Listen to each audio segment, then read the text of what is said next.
There was a case of a man who wanted a certain position, and he told me, make dua. We are going in to vote today, in our company, and I want this position. So I said, look, if it is good for you, may it happen. He said, no, I want it. I said, you can't say that. Make a dua to say, oh Allah, if it's better for me, let it happen. If not, we don't want it to happen. And he says, no, please just make dua. This time make dua that I want the post. I said, look, that's the best I can offer you in terms of dua.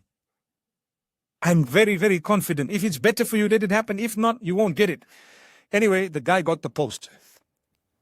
And his life turned upside down. Because a little while later, something happened in the company and the investigation came in, and he, being at the top of the company, was the one who was responsible. They jailed him after that for a few months.